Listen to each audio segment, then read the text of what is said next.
I worked at Newmarket Colliery. Let's see, what, 39?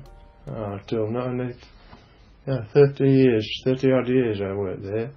At that time, you see, there were no compensation, which I think for my father being killed at Low Lathes Colliery. On the other side of where Loftus terrible show was, you know, he was working at the other side on a fault, so probably the fault created that. You see, the difference in level of the coal seam with the fault could have created that flooding at Loft House. My father was killed on the other side in the fault. Actually, there's been 2 bad accidents, really, in that spot. As a fault slips, the earth slips, it creates a roll in the ground, doesn't it? And that roll in the ground, they were working on it to get through to the seam at the other side when this roll loosened itself and rolled down and killed them. And at that time, if you were ill, off work, they were so keen with the government that one of the stipulations was that if you were poorly, off work, you weren't allowed out after 7 o'clock. And you had to be indoors by 7, and you were frightened to death somebody was going to see you and say, "Help! That chap's supposed to be poorly, he were out at 8 o'clock. This is what you were frightened of all the time, you see. We had like a doctor's front, he had a little notebook. And every time he visited, he signed it. Just like a little red notebook that she kept. And then they had the doctor had a chap that went round collecting what you could afford to pay for it. People were more adaptable, I think, at that time, because they had nothing, virtually. They made the best of what they'd got. I had a brother 13 years older than myself, and it's some reasonably good clothes that made good clothes for me. They were cut down. I was hoping I could grow up quick to fit them. I got hold of some old leather that was thrown out somewhere, thin stuff, and I made a pair of sandals on a sewing machine, Singer sewing machine, and I wore them for ages after. I was proud of them. On a sewing machine. I don't know how many needles I broke, but my mother fell out with me over it. We made anything, and in fact when I was at school, in 20s, quite a lot of boys wore clogs, which were made down at Lamb's, which was near the picture house as it is now. Gordon's Garage now was the old Stanley picture house, which opened in 1920, February. Lamb's, as it's known nowadays, the clock shop or whatever they'd call it, Lamb's Footwear now, isn't it? Posh name, modern times. Started in a little wood hut beside what is the garage now was the picture house.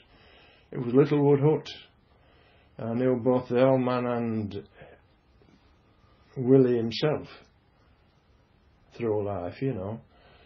And then he moved to Bottom Boat and opened this big factory which has been worldwide sales, I think, since, hasn't it?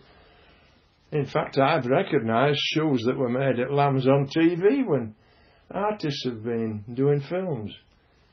Bikes were good, in fact. I learnt to ride in 1927 on an old Rudge bike that I bought for, I think, it was about £2 bob in the old days, something like that. It finished with it, had the fella.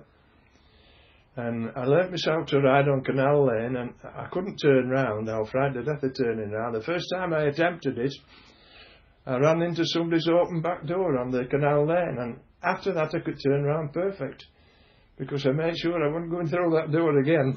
Anyway, I went on, and eventually I got interested in racing. I used to go and watch all the racing at Sheffield Speedway and such like. I was interested in the sprint racing, Harry Van Vliet and all the big top riders. We used to go all over watching them. And as I say, we got this club going. We used to go to Bridlington. Mrs. Dixon's, I've never forgotten her name. Hilderthorpe Road in Bridlington. She used to take probably 12 or 14 of us in, and she used to charge us 3 and 6pence bed and breakfast Saturday nights, and for that we got a good supper Saturday night, bacon and eggs as much as we could sift next morning, bread and butter, pots and pots of tea, and that reckons up to about 12.5p I think now, present days. So we didn't do so bad really, but to save up for that 3 and 6pence.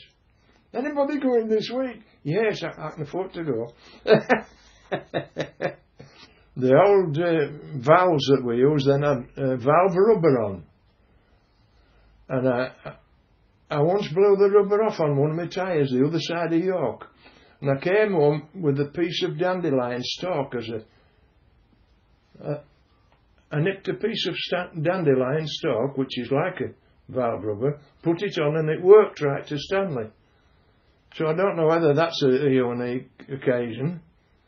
I carried a piece in my pocket, chance it blew off. And we got the club home. We went to Nunmonkton one time, Annie Hawthorne's pub at Nunmonkton.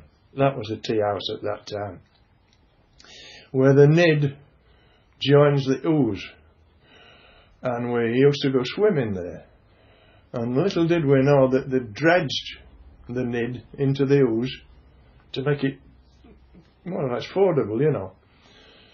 And it was 30 foot deep. And I got fast in the river there, and one of the lads in the club got the Humane Society for getting me out. I was fast in an old tree in the bottom of the Nid, 30 foot down. And I couldn't get out. And they called him Whittam, the lad, Alfred Whittam. Yeah. I bought him a watch for being so brave. I got the Humane Society for getting me out.